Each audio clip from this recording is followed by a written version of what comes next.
हमेशा अपने पति की वंदना करे। पति ही तप है, पति ही तप है, पति ही सर्वत्र है। और जो पत्नी अपने पति के सुख दुख में सम्मिलित होती है उसे मोक्ष की प्राप्ति होती है। एक ही धर्म, पति की सेवा, वो पतिव्रता स्त्री। तो देवता लोग भी देखते कि बताओ भाई जलंधर का वध कैसे करेगा। उसकी पत्नी तो जलते हुए कढ़ाई में तेल जो भरा हुआ है उसमें खड़ी हुई है, कैसे इसे मारे। जब तक बिंदा का सत्य नहीं डिगेगा तब तक हम इसका वध नहीं कर सकते। बोले भाई ये काम किसे दिया जाए? तो बोले भैया ये काम विष्णु को दिया जाए। बोले विष्णु को? बोले हाँ। बोले विष्णु ही ये सब काम कर सकते हैं और किसी के बस की बात नहीं है।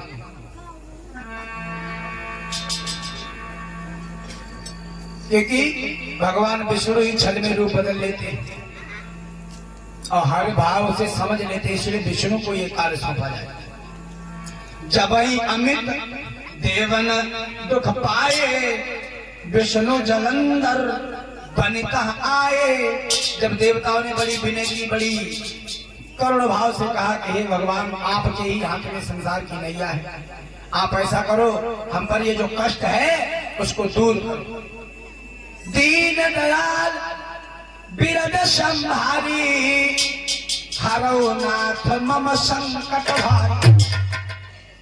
बोले ऐसा दैत्य है, ऐसा बलशाली योद्धा है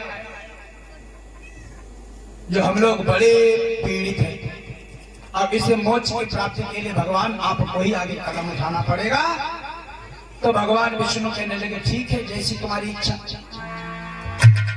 क्योंकि भक्त के बस में हमेशा भगवान रहते हैं। बोले ठीक है कोई बात नहीं, मैं वृंदा का जो है छल दिखाऊंगा, उसका पति सतित्व जो है दिखा करके आऊंगा। भगवान विष्णु इधर से चले, जालंधर का रूप बनाया और जालंधर का रूप बना के कहां पहुंचे? जहां पर बिंदा खड़ी थी। बिंदा के सामने आ गए तो बिंदा ने देखा कि हमारे पति देव आ गए थे। उसका ध्यान जो था अपने पति के चरणों से छूट गया और इधर सामने भगवान विष्णु थे। तो जब विष्णु को देखा उसके बाद में उधर भगवान भोलेनाथ ने जलंधर का वध कर दिया, क्योंकि भगवान विष्णु भगवान भोलेनाथ के सिवा जलंधर को कोई मार भी नहीं पाता, बड़ा बलशाली था। पिता ने ही पुत्र का वध कर दिया। भगवान भोलेनाथ ने जलंधर को जब मार दिया तो इधर बिंदा सती थी, एकदम से गुस्से में आ गई, बोली विष्णु मैं तुम्हें श्राप दे दूंगी कि तुमने मेरा सतीत्व दिखाया है। तो भगवान विष्णु दो हाथ जोड़े, बोले देवी मुझे श्राप क्यों दोगी? बोले तुमने मेरे साथ अहित किया है। विष्णु जलंधर मर किया बिंदा का प्रतिभंग, तभी जलंधर वध किया त्रिपुरारी करी जंग। इधर भगवान विष्णु आए बन करके, उधर भगवान भोलेनाथ ने जलंधर को मार दिया। और इधर जब जलंधर मर गया, अब उसे आभास हो गया पतिव्रता स्त्री को, तो कहने लगी जाओ मैं तुम्हें श्राप देती हूँ, चले जाओ। बिंदा ने श्राप दिया कि जाओ तुम गांडकी नदी में पत्थर हो जाओ। तुम देख रहे थे दोपहर में उठाए कालो पत्थर, ये भगवान विष्णु है। यही है शालिग्राम। गांडकी नदी में कहीं जाओ तुम, गांडकी नदी में पत्थर हो जाओ। ये बिंदा ने श्राप दे दिया कि तुमने मेरे पति को मेरे आंखों से ओझल कर दिया।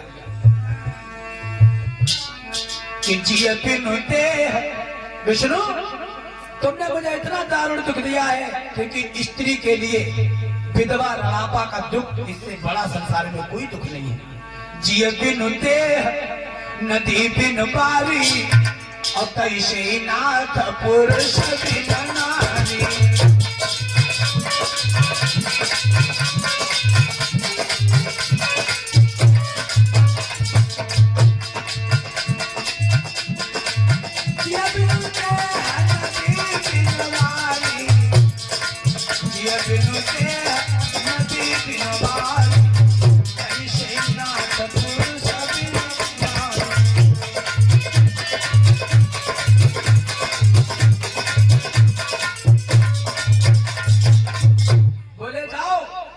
तुम्हें श्राप देती हूँ, तुम कांड की नदी में पत्थर हो जाओ। भगवान विष्णु कहने लगे ठीक है, मैं तुम्हारे श्राप से मुक्त हूँ, मैं पत्थर तो हो जाऊंगा, लेकिन वृंदा जाओ, मैं तुम्हें ये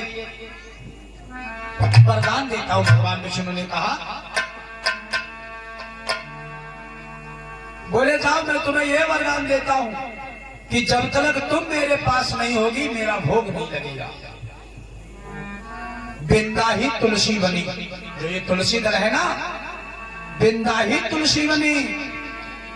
विष्णु भगवान ने कहा कि जाओ, मैं तुम्हें ये वरदान देता हूँ, एक रूप लक्ष्मी बनो, पुण्य तुलसा हम ईश, 8 पहर 64 घड़ी, चढ़ी रहो मम शीश। जाओ, तुम्हें ये वरदान देते हैं कि एक रूप में तुम लक्ष्मी बनोगी और एक रूप में तुलसा। बिंदा को वचन दे दिया कि मैं तुम्हें ये वरदान देता हूं कि तुम एक रूप में लक्ष्मी रहोगी, एक रूप में तुलसी, जो हमेशा हमारे पास में खड़ी रहोगी, हम शीश पर